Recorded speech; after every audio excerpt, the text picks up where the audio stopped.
గిద్దలూరు నగర పంచాయతీ పరిధిలో స్వచ్ఛాంధ్ర స్వచ్ఛ దివస్ కార్యక్రమం జరిగింది. ఈ వేస్టేజ్ వస్తువులను సేకరించి త్రిబులా సెంటర్ కు తరలించడంపై అవగాహన ర్యాలీ నిర్వహించారు. ఈ ర్యాలీలో ఎమ్మెల్యే అశోక్ రెడ్డి ముఖ్య అతిథిగా పాల్గొన్నారు. నగర పంచాయతీ కార్యాలయం నుంచి గాంధీ బొమ్మ సెంటర్ వరకు ర్యాలీ జరిగింది.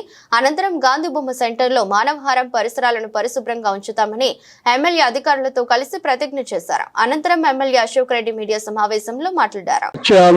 స్వచ్ఛ భారత్ కార్యక్రమంలో భాగంగా ప్రతి నెల 3వ శనివారం నాడు రాష్ట్ర ప్రభుత్వం గౌరవ ముఖ్యమంత్రి చంద్రబాబు నాయుడు గారు ప్రతిష్టాత్మకంగా ఈ కార్యక్రమాన్ని చేపట్టడం జరిగింది.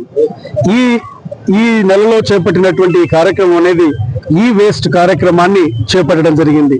టీవీలకు సంబంధించింది కానీ, రేడియోలకు సంబంధించింది కానీ, ఎలక్ట్రానిక్ సంబంధించినటువంటి వస్తువులు ఏదైతే పాడైపోయి ఉంటాయో వాటిని ఎక్కడైతే ఆ యొక్క మున్సిపల్ కానీ లేకపోతే గ్రామ పంచాయతీలో వాళ్ళు ఏర్పాటు చేసినటువంటి కలెక్ట్ చేసుకున్నటువంటి పాయింట్స్ లో వాటిని అందజేసినట్టయితే వాటిని ప్రాపర్ గా డిస్పోజ్ చేయడం ద్వారా మనకి ఏదైతే వాతావరణ కాలుష్యం కాకుండా ఈ చర్యలు చేపడతా ఉంది.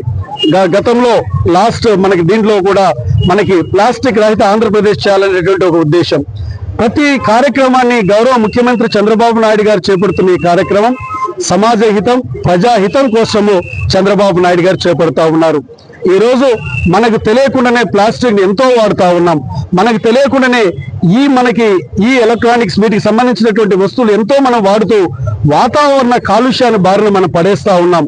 నేను ఒకటే చెప్తా ఉన్నాను, ప్రభుత్వం చేపట్టే ప్రతి కార్యక్రమం ప్రజల క్షేమం కోసం మనం చేపడతా ఉన్నారు. వీటిని మీరందరూ కూడా సంపూర్ణ సహాయ సహకారాలు అందించవలసిందిగా కోరుతూ, ఏది ఏమైనా కూడా ముఖ్యమంత్రి గారు చేపట్టినటువంటి ఉద్యమ స్ఫూర్తితో చేపట్టినటువంటి కార్యక్రమానికి మేమందరము సంపూర్ణమైన మద్దతు ఇస్తామని తెలియజేస్తూ ఆయన చేపట్టిన కార్యక్రమం విజయవంతం కావాలని కోరుతూ నేను సెలవు తీసుకుంటా ఉన్నాను.